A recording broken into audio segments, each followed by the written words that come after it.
Peace, family. This is Darnell Gabriel from Revolutionary Sword.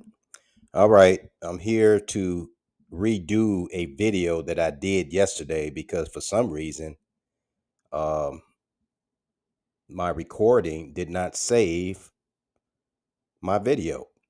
And I was like really upset about that because I hate backtracking. But nevertheless, I'm going to do it again because I want people to understand my position on why I do not believe in the fallen angel theory about Lucifer, who was once Satan, getting kicked out of heaven by the Creator. No, I don't believe in that. I do not believe that Satan possessed the serpent and deceived Eve into eating from the tree of knowledge and good and evil. And Adam was just standing right there letting the whole thing happen. That's nonsense. It don't even make sense. But anyway, what I'm going to do, I'm going to share a video, and I'm going to do it a little differently. For some reason, I cannot get the video to as far as the sound is. I cannot get it to record in this recorded video. So what I'm gonna do is I'm going to play the video on the screen and have the recording part from my phone so that you all can hear it, and hopefully it can play simultaneously so that you won't get confused. But before I do that, you see this screen? On this screen on YouTube, I got the story of the fall of Lucifer. The story of the fall of Lucifer. Now, what's interesting to me that people believe this story, right? People actually believe this story, and I was one of them that did actually used to believe this story. But but look how popular this story is. 2.7 million people, right? 2.7 million people. That was 4 years ago. It says see you in history/mythologies. Also, look at this one. This one said the story of Lucifer and the fallen angels, angels and demons. See you in history. This one got 325,000 views, was which was just a year ago. Look at this one. Paradise, the story of Lucifer, you were never told. That was a year ago. 2.8 million views. So this let me know that this is really a popular viewpoint, right? I mean, 26,000 views, 1.3 million views, 1.3 million views, 1.5 million views, right? So, in other words, it's a very, very popular story. Now, I deem the story as being mythological, meaning that it's a myth, right? Not on, I was going to play this first video right here, but then I started seeing that it only displayed white people. It started displaying white characters. Everybody's white, right? Everybody. Wait a minute. Let me see if it's gonna. Hold on one second. Okay. I'm just holding my finger to the video so it can kind of start showing little imagery of it. But everybody, look at that. God's hand is white. You see that? God's hands is white. Okay. All the angels, even Jesus the Christ is white. Everybody's white. Okay, look at that. White angels. Got a little color to it, but they're white. Let's see what else comes up. Look at Lucifer. Lucifer is pure white. Blonde hair, pure as the driven snow. Look at them. Glorious looking. Pure white. Look at them. That's a cold-blooded imagery though, but everybody's white. Let me stop playing around with this. But anyway, the reason why I'm making fun of that is because I just got through listening to a discussion on Berean TV, right? And they kind of tired of talking about the color issue, right? But if it if it's not an issue, then why is everything always Caucasian? So that's what makes Hebrew Israelites actually talk about color, because we need to address the color issue, not only in, pictures and videos that is displayed from a biblical perspective, but to unchain the mental uh, disease of being whitewashed in our brains with these mental images. So, not naming anybody in the video of Berean TV, but there was a brother that was kind of going back and forth with another brother about, the images that the Bible describes, like angels or even Jesus the Christ, which I'm on that aspect as believing that it is the glorified state of Christ, right? And I'm on the aspect of believing that Jesus Christ is a Negro. I believe that he's descended from Negroes. He's of Negro heritage. But nevertheless, when you're talking about God, angels, so on and so forth, I believe it's in let's see, Hebrews chapter 11. It talks about God being a consuming fire. Well, if you're hanging around fire all the time, well, it kind of makes sense that if the creator is a consuming fire, that everything around him, around the creator, will have a burnish, bronzy, brassy look to it. I'm talking about the angels. I'm talking about Christ himself. So I can kind of see why fellow Hebrew Israelite brothers will say, well, he has a black man look, because each and every one of us that is of the Negro persuasion has a brownish, brassy, brown, black, like burnt in the furnace look to us. That would be various shades of browns, right? From the darkest brown to the lightest shade of brown. So I understand the perspective. So, but Christians don't want to talk about that, even though it is a part of the Bible, because they say color is not in the Bible, which I disagree with. But anyway, I'm gonna stop talking about that. Yeah, so I was gonna play that this video right here, but I changed my mind.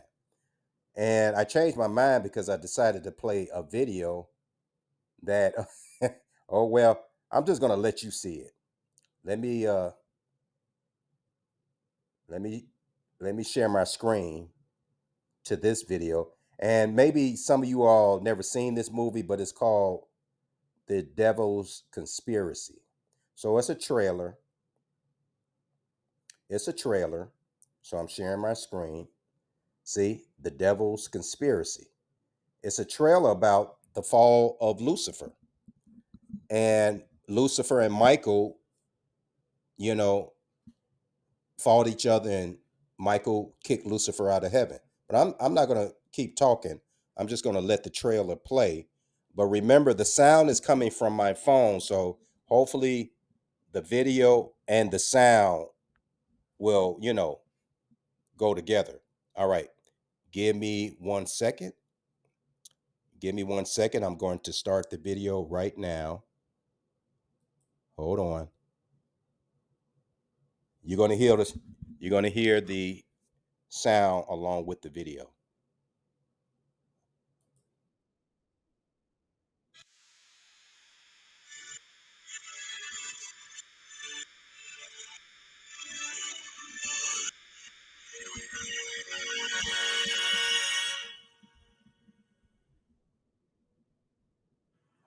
Let me tell you about who first seduced us to do evil. Lucifer, to set himself in glory. Yep. Hold on.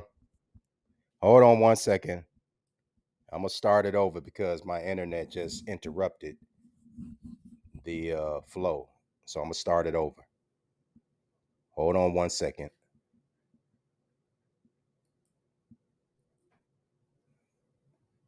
1 second, please. Okay, let's start it over. Here we go.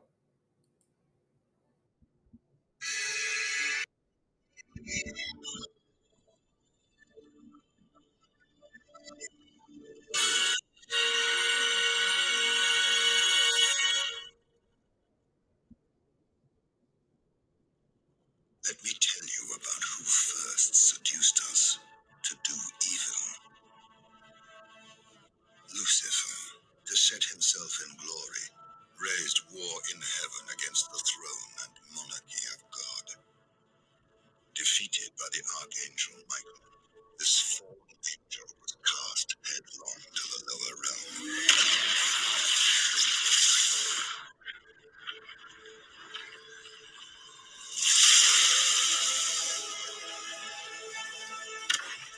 Flaming as he fell through the ethereal sky.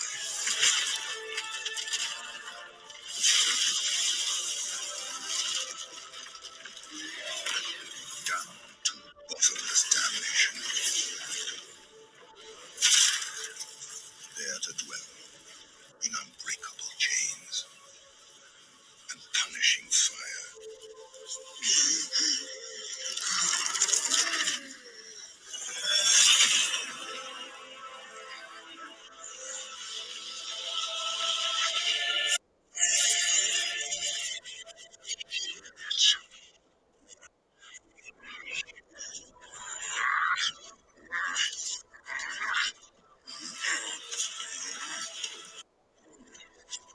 Lucifer!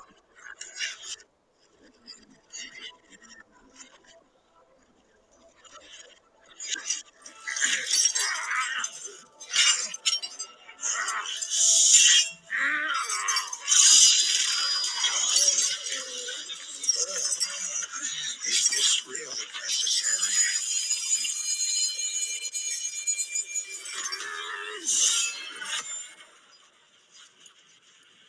Unchain me! Michael! Return as my ally and voted angel of the kingdom. Better to reign in hell than serve in heaven. Michael! I will one day shake free and rise from these ashes. I will return to you, but not as your ally, nor your brother. I shall return to you as your master, your creator, your God.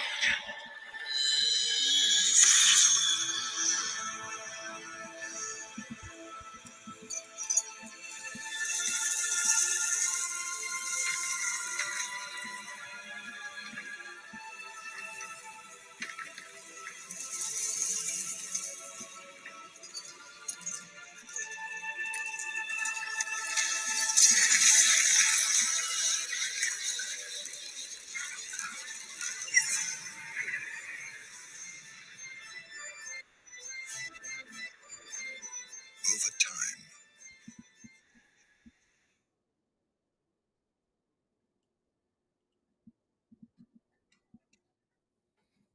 All right. Okay. There you go. Now, that was uh that was the Devil's Conspiracy trailer. Now I saw the movie and it was okay. That part that you just seen, it was probably about the best part that was in the movie. Okay. Now, the thing is this. I found it very interesting that they made Michael black and even the devil was black. But then when Michael possessed this Catholic priest, well, the Catholic priest was white, of course, he was white. But I thought that was very interesting that they would make Michael black. Why do you think that is? Why did they make the devil black? Well, I'll leave that up to you to figure out. But nevertheless, the reason why I showed you that is because that is a very popular story. Just like what I showed you in, the pictures of the other videos talking about the fall of Lucifer. Very popular story. But from my research and from my understanding, based off of what I displayed in the other videos, I know it's a myth. I don't believe it. It's a myth. It's a story that has been passed down throughout the millenniums, right? And like I said before, the Jews or Israel had been in captivity through various captivities, and each captivity they adopted a lot of different mythological philosophies and religious practices, right? And added on to what God has told them from the time they came up out of Egypt. Now the thing is this: even though it's convoluted with other philosophies out there, you can sift through the the fallacies or the myths and find the truth. And so that's what I've done.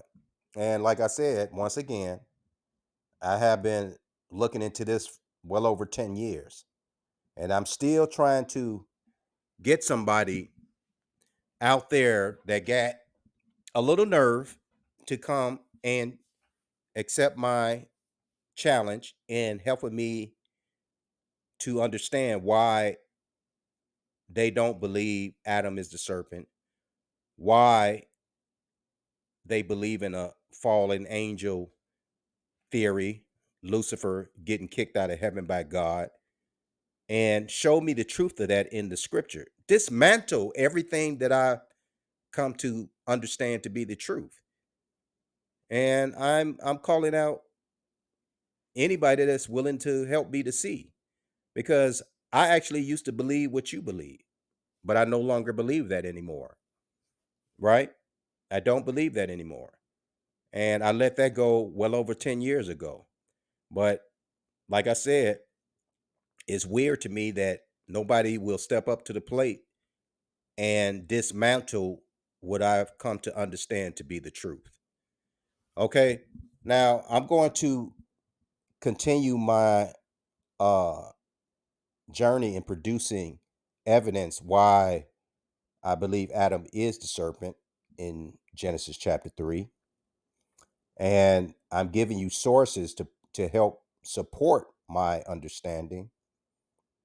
And if you was paying attention in my last video, uh I pointed out here, let me share my screen.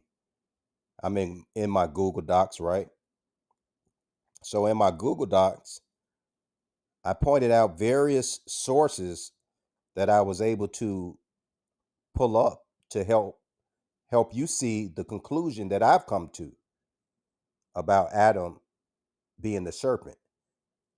Now you have to go back and look at my last video because I explained from biblicalarchaeology.org what their perspective is, how the serpent in the garden became Satan. Go look at that. And then I talked about serpent in the Bible, and Wikipedia actually gives you a nice little breakdown about certain serpent in the Bible from the Hebrew Bible perspective, right? I pulled up commentary from David Guzik, which somebody, you know, helped me to understand that David Guzik is not a scholar, but he is well known in Blue Letter Bible world for those that use commentaries. But David Guzik actually put together his commentary from a actual scholar from Dallas Theological Seminary pertaining to Revelations 12, right? So go check that out. And then also it talked about Eden, right, in Wikipedia. And then also it points out Yetzer Hara, talking about evil inclinations of the flesh, right? Con, con, concuspicuous, right? Talking about a inner desire to actually, you know, break God's command. And then I continue helping you to understand how Yetzer Hara talks about free will and the choice between evil and good inclinations. So that's all in my last video. Now, what I'm going to point out in this video is I'm pulling something from the Catholic Encyclopedia. You see this? Let's see. Right here. Catholic Encyclopedia, newadvent.org. Newadvent.org. Okay? You see that? Catholic Encyclopedia. Now, you can actually go look this up in the Catholic Encyclopedia, right? Because people want sources. And what I found out that was interesting in the Catholic Encyclopedia, they was talking about Adam. And let me just read a little bit of this to you. It says, notwithstanding the differences and discrepancies notable in the two accounts of the origin of mankind, the narratives are nevertheless in substantial agreement and in the esteem of the majority of scholars.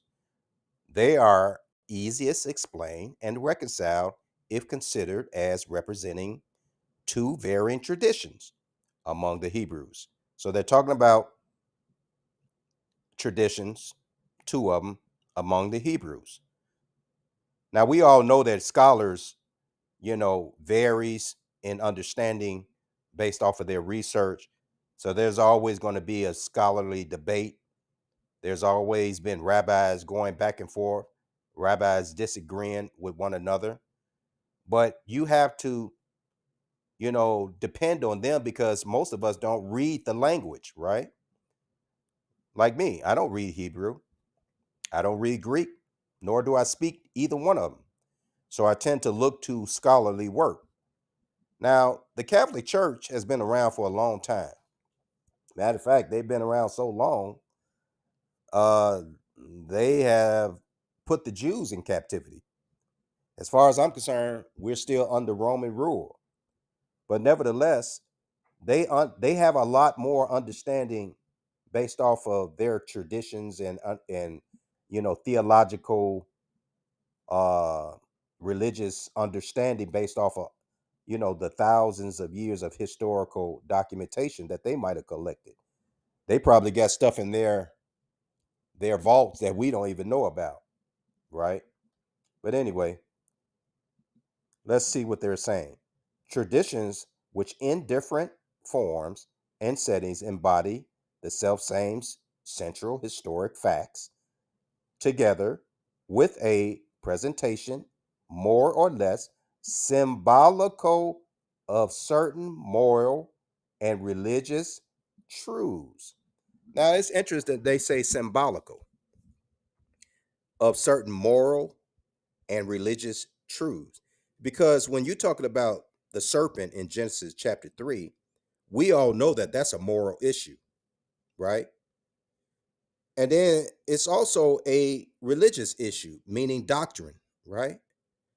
So we got different understandings of the doctrine of Genesis chapter 3, the serpent in the garden, right? A lot of you all believe that there was a adversary that possessed the serpent that convinced Eve to eat from the tree of knowledge of good and evil.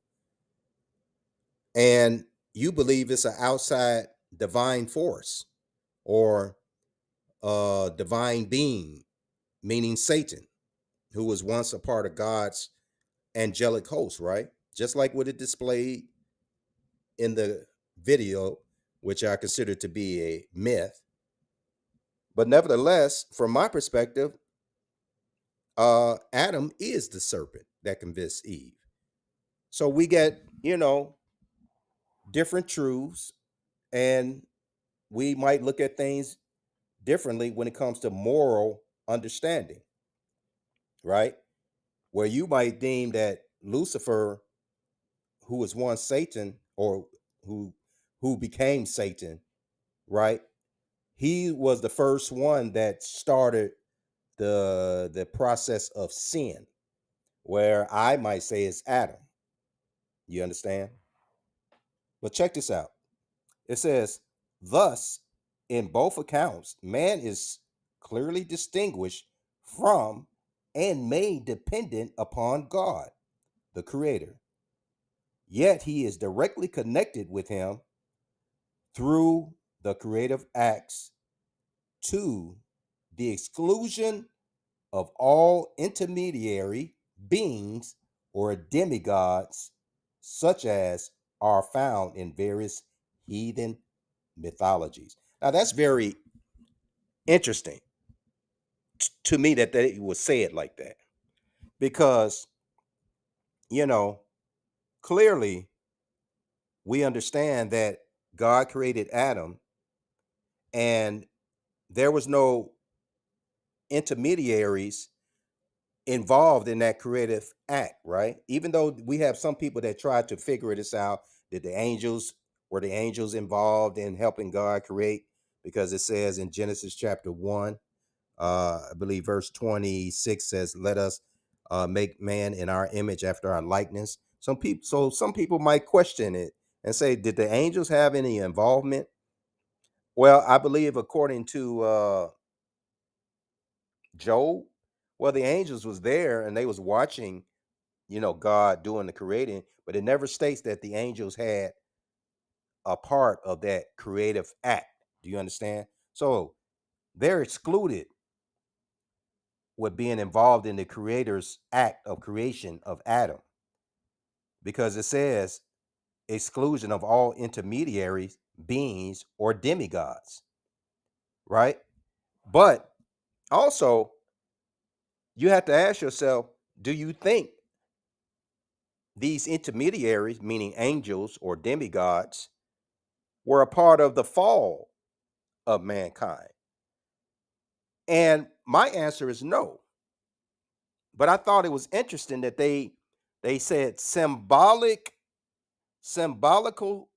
of certain moral and religious truths.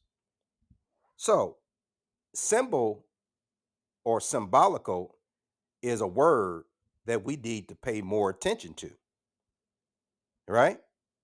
Because this is the Catholic Encyclopedia, the Catholic Church that has been around for over 2,000 years, the Roman Empire that has been around well over 2,000 years, and they was around the time that Jesus got crucified. So that's something that you need to consider. But also, I'm going to point out something in another Catholic. It's literally a Catholic blog, right? Right here, Catholic blog. You see this? Orthodox interpretation, meaning that it's an orthodoxy of the Catholic Church, right? And you can go to this Orthodox interpretation. Let me show you the site. I'm just giving you a little snapshot of it, but I'm going to take you to the site right quick. Let me take you to the site so you can clearly, see it. Let me share this. All right. So it's the National Catholic Register. So you can look up National Catholic Register, Orthodox interpretation of Genesis and the serpent. Okay. So if you see this picture right here, notice Adam and Eve is white. I don't I don't believe that, but we are controlled by European culture. But nevertheless, this is where you can go. Now let me go back to my Google Docs. All right. So I'm back in my Google Docs, and I'm going to read to you about the Orthodox interpretation of Genesis and the serpent.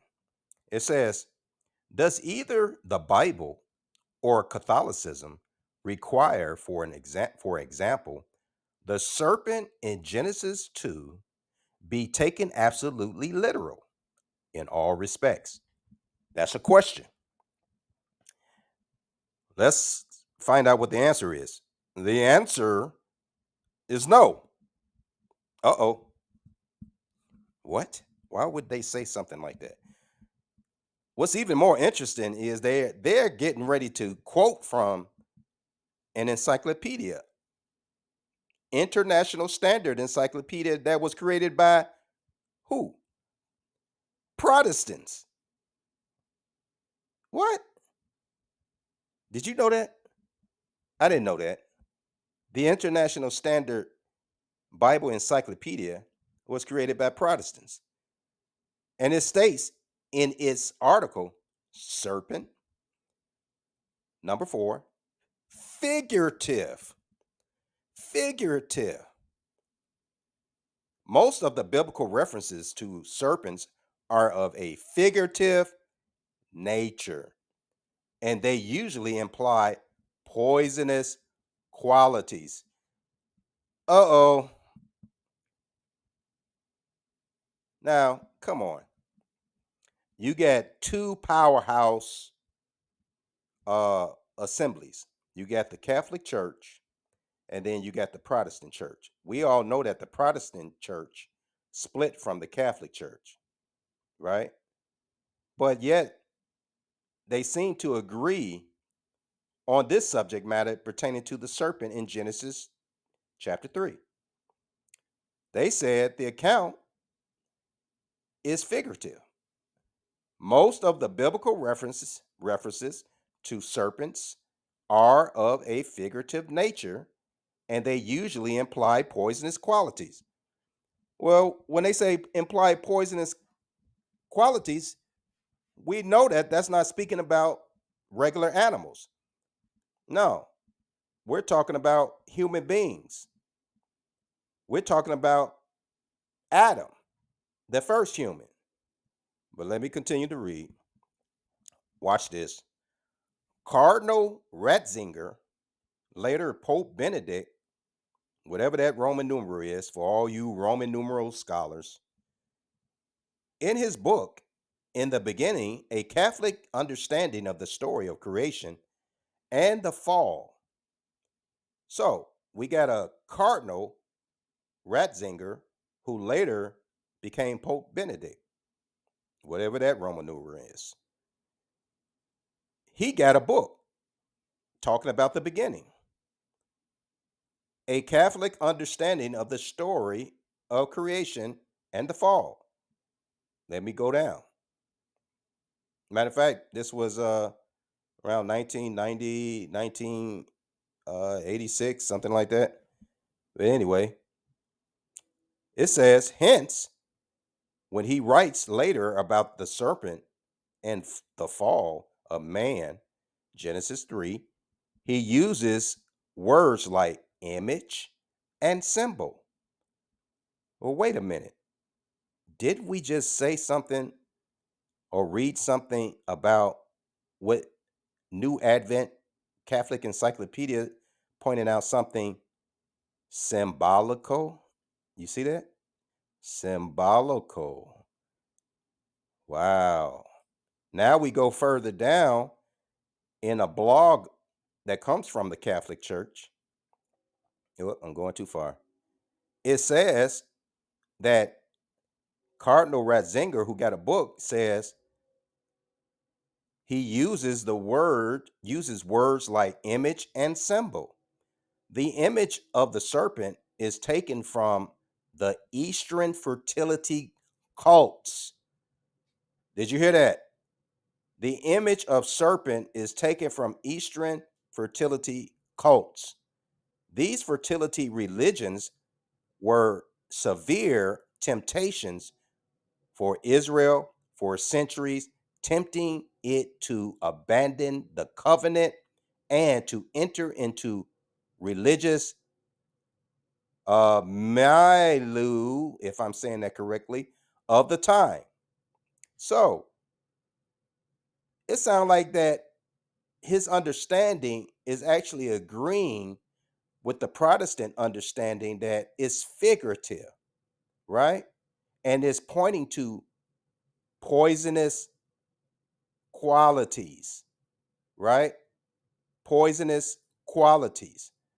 So Israel always had a problem uh, with obeying God because they get they kept getting involved with other cultures that had poisonous qualities, which is being used figuratively as a serpent. Follow me now. Follow me now. Okay.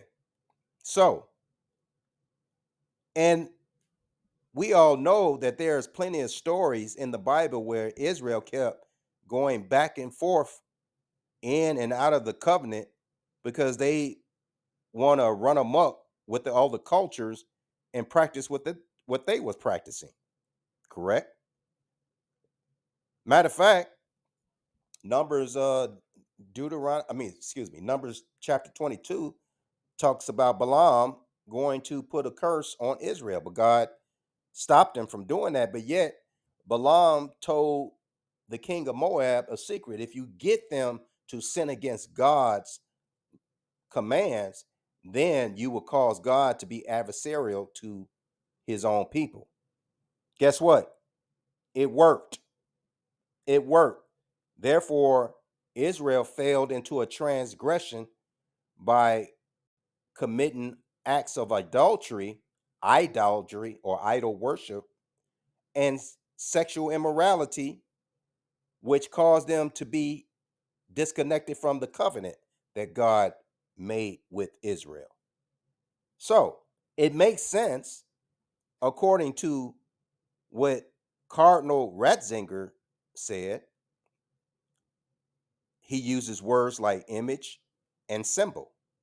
It makes sense what the Standard Encyclopedia says, which the Orthodox interpretation from the Catholic Church agrees with. Figurative, most of the biblical reference to serpents are of a figurative nature, and they usually imply poisonous qualities. So I'm not I'm not uh, a Catholic follower, and I'm not a Protestant follower. I call myself being a follower of Christ, right? But I have to agree with the Catholic Church, and I have to agree with the Protestant Church, right? Because they said everything is, or most of the time, is being used figuratively. And look what else he says. The serpent was a symbol of that wisdom which ruled the world.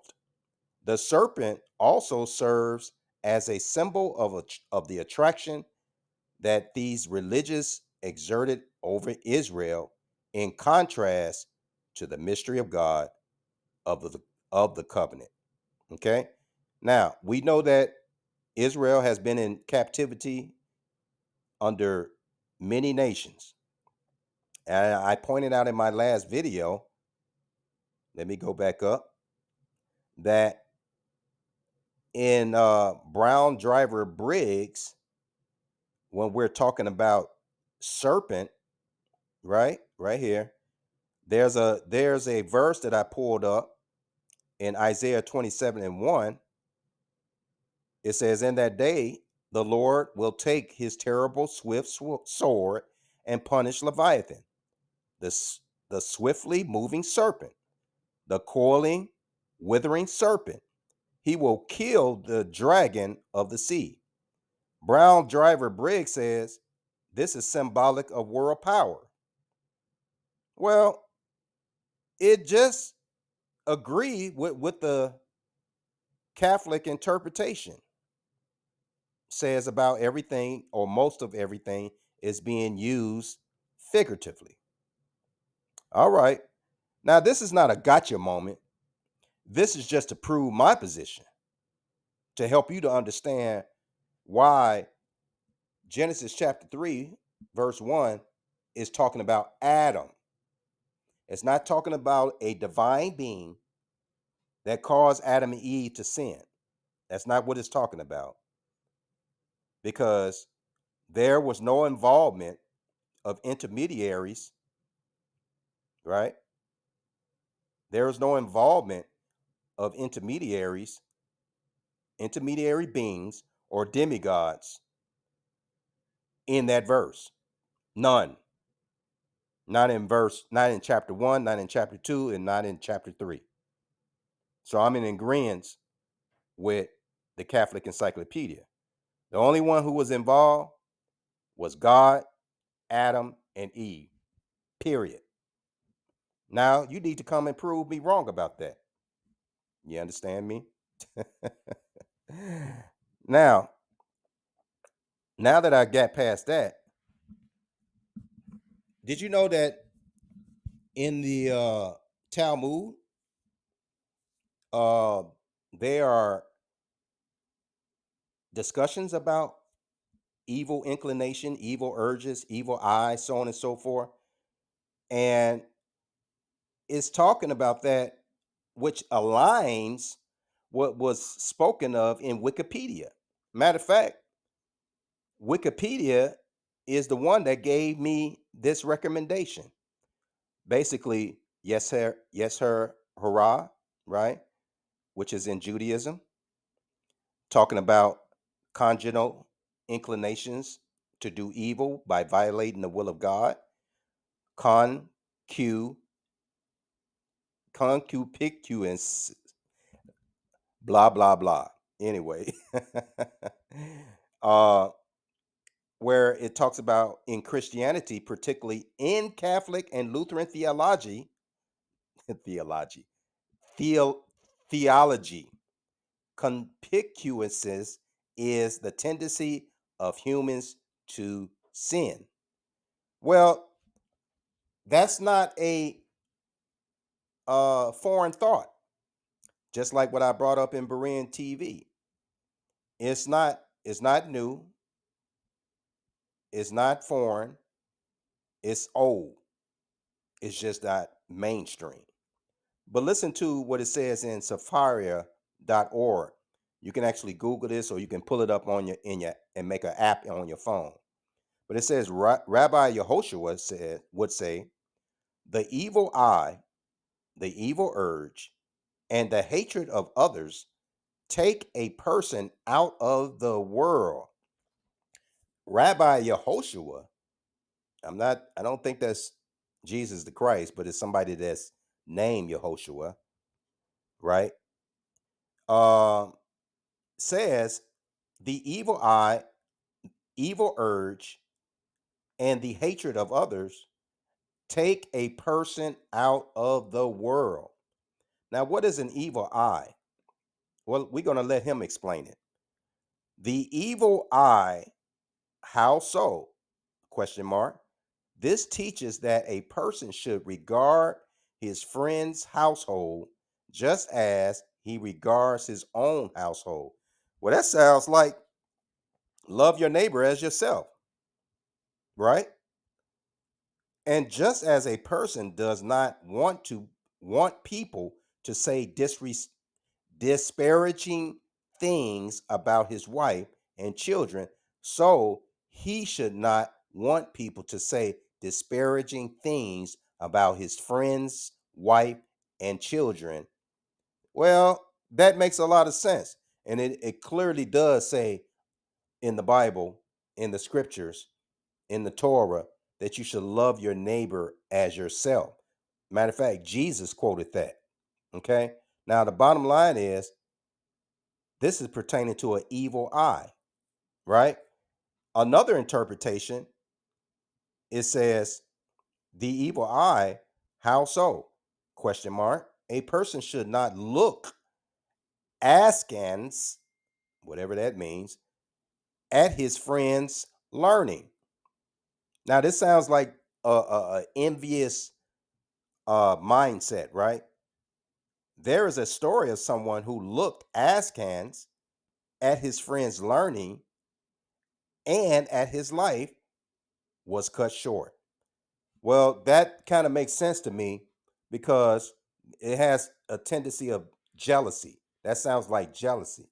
Jealousy of somebody's, you know, learning, jealousy of somebody's, possessions, so on and so forth.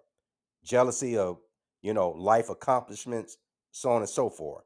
But remember what it says when Cain became upset at God or his brother. Well, he couldn't do nothing to God, so he took it out on his brother. That God did not accept his offering. But God so graciously said to Cain, "Hey, if you do good, you'll be accepted. But if you do evil, then sin is crouching at your door to control you. You have to master it." Right? Well, that's pretty much what this Rabbi Yehoshua is saying. So we all know that Cain did not listen. He killed his brother, and eventually his life was cut short. Okay. Now it goes on to say his life was cut short, and he reached his end prematurely and passed on from the world. Avot the Rabbi Nathan 16 Talmud. Now, I'm just pointing this stuff out to you to help you to understand we're talking about urges. We're talking about evil urges, evil inclinations that is already a part of your human existence. Watch this. Apropos, apropos the eulogy at the end of days. So this is talking, all these strange words. I'm not familiar with them. Maybe I'll take the time to look them up, but I do get the gist of what this is talking about. It says the eulogy. We all know a eulogy is something that is used in funerals, right? At the end of days, the Gemara asks, "For what is the nature of this eulogy?" Question. The Gemara answer, Rabbi Dosa and Rabbis disagree concerning this matter. One said that this eulogy is for Messiah ben Yosef, who was killed in the war of Gog from the land of Magog prior to the ultimate redemption with the coming of Messiah ben David. And one said that this eulogy is for the evil inclination that was killed. Now, this is interesting that they would say it like this, because when I was reading, I was like, well, that sounds like they talking about Jesus the Christ. We all know Jesus the Christ was crucified for the transgressions of Israel, right? So it says, uh, Messiah ben Yosef, Messiah ben Yosef, who was killed. It was interesting that it says the war of Gog from the land of Magog, right? Well, I could be wrong. You know, I'm not real in tune to the history of Gog and Magog, but I believe in Genesis chapter 10, they come from the Isles of the Gentiles. Well, guess what? So do the Roman Empire. They the one that actually crucified Messiah ben Yosef, who is from the lineage of King David, which give him the title of Messiah ben David also. But why was he killed? Why was he killed by Gog from the land of Magog, which I consider this probably would be the Roman Empire? And he was killed because of evil inclinations. That's what Jesus died for. Evil inclinations that started from Adam. Romans chapter 5 says that Christ came in the flesh to what? redeem mankind from what? What Adam did, because all died in Adam, right? That's what it says in Romans chapter 5. Now, let me continue this reading. It says, the Gemara asks, granted, according to the one who said that the lament is for Messiah ben Yosef, who was killed. This would be the meaning of that which is written in that context. So Messiah ben Yosef, he was killed, right? Which would be the meaning in that context, which I actually believe that they're talking about Jesus the Christ. Now it depends on when this conversation was take place. I don't really know that, but I know that they're talking about Jesus the Christ, who comes from the lineage of David, who who is from the seed of the woman Mary, whose father is a son of David, and his name is Joseph, right? And Christ comes through that lineage, and he would be the one that is killed for the evil inclinations, right? All right, let me continue. This would be the meaning that which is written in context, and they shall look upon me because they have thrust him through. Well, who would that be? That would be Rome. That would be the war of God from the land of Magog. Okay. I hope you're keeping up with this.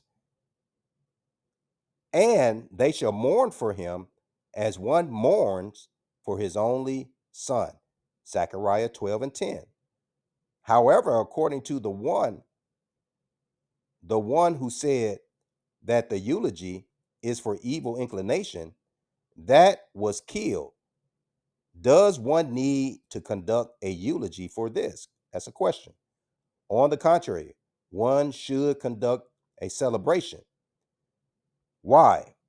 Then did they cry? Question. Rabbi Averia, I believe, and some rabbis say Yehoshua ben Levi taught the evil inclination has 7 names. The Holy One, blessed be he, called the evil as it is stated, for the evil inclination of a man's heart is evil from his youth. Genesis 8:21, right? This is pertaining to the flood, right? Moses called it uncircumcised as it is stated, and circumcise the foreskin of your hearts. Deuteronomy 10 and 16. David called it impure, as it is stated, create for me a pure heart, O God. Psalms 51 and 12. So, by interference, there is an impure heart, that is the evil inclination, which all of us have. We all have a tendency to fall into the trap of the evil inclinations of our heart, right? And that's the reason why Messiah ben Yosef was killed. He was killed for the evil inclinations of our hearts. That's why God says we need the circumcision of the heart, which Christ actually did on our behalf. Because it says in Hebrews chapter 10, right? I believe that he will write, no, not Hebrews chapter 10. It's actually Hebrews chapter 8, where he quotes that God will make a new covenant, which is Jeremiah 31 and 31, I believe. God would make a new covenant with the house of Israel and the house of Judah, and he will write their laws on the tables of their what? Heart. That is the circumcision of the heart. That is the prayer of David, according to Psalms 51 and 12. That is what was quoted in Deuteronomy 10 and 16. And it's for what? It's for the impure, evil inclinations of the heart. Now that was interesting. And if you go to Sapphira, you can look at it in Sukkah 52a Talmud. Now, I'm almost done. I want to read something from the history of the Jews from destruction of Jerusalem to present time by Hannah Adams. And Hannah Adams is an American author of books comparative religion and early United States history. So she's a writer, right? It's obvious that she loves history, right? And comparative religion. Now, the reason why I'm bringing her up is because she was bringing out something pertaining to what is called the Kabbalah. And we all know that the Kabbalah is full of mysticism, right? Hidden mysteries, so on and so forth. Now, I can't lay my whole doctrine on everything in the Kabbalah because I'm not a student of the Kabbalah. But I thought it was very interesting what she brought out pertaining to Adam according to the Kabbalah. So I'm gonna read that to you. Let me go to that right quick. Share my screen. Okay. So this is the history of the Jews from destruction of Jerusalem to present time. And at the end of page 98, it says the Jews assert that the mystery of the Kabbalah contains the profoundest truths of religion. So you can clearly see that this is a part of Jewish mysticism, and it talks about profoundest truths of the religion, which the Catholic Church actually mentioned. You know, some of the things that they glean from is from Hebrew religion, which to be fully comprehend by finite beings are revealed through the medium of allegory, symbolic messages, right, and similitudes, uh, in the same manner as angels can only render themselves visible upon earth by assuming a subtle body, which we all know that there has been appearances according to Genesis where Abraham was met by messengers, angels, right? Even the creator himself showed up and had a conversation with Abraham, also with Lot, also with Jacob, who got his name changed in Israel, and even Moses himself, so on and so forth, right? So we understand that in order for them to interact with us, they have to take on a body. Now, that is actually Bible. So I can agree with that. Now, it goes on to say, of a matter refined matter, according to their account, while Adam was in paradise, the angel Razuel brought him a book from heaven. So this is in the Kabbalah. And it says that the angel Rasuel, I hope I'm saying that right, brought him a book from heaven. What is this book? Which contained the doctrine of heavenly wisdom. Well, if you know anything about wisdom, if you go look at Proverbs chapter 8, around the last verse, 30, I don't know, 30, 31, don't quote me on that. But it says wisdom is a tree of life. So wisdom is considered to be the tree of life in Genesis chapter 1, no, excuse me, chapter 2 and chapter 3, right? Because when God kicked Adam and Eve out of the garden, he set a cherub there to protect the way of the tree of life. In other words, so that they won't take from that tree and eat and then live in that state forever, right? Which I thought was very merciful of God. But nevertheless, it says here in the Kabbalah that this angel, Razuel, brought him a book from heaven contained the doctrines of heavenly wisdom. So wisdom is the actual Torah, right? And it goes on to say, and when Adam received this book, angels came down to him to learn its contents. So, according to what this is saying in the Kabbalah, that the angels wanted to understand what God gave to Adam, which is the book of wisdom or heavenly wisdom, the doctrines of heavenly wisdom, and they wanted to learn it. But it says, but he refused to admit them to the knowledge of sacred things, entrusted to him alone. So, kind of interesting that uh this was something that was between God and Adam. Kind of like what they said in the Catholic Encyclopedia, right? Even though the angel Razuel brought him the book of wisdom or the doctrines of heavenly wisdom, Adam had complete control over the doctrine, and the angels want even to look into it, but he refused him to do so, right?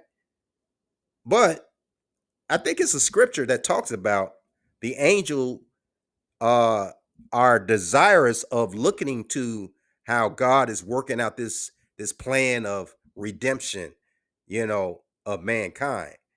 So they kind of learning as we learn also, right?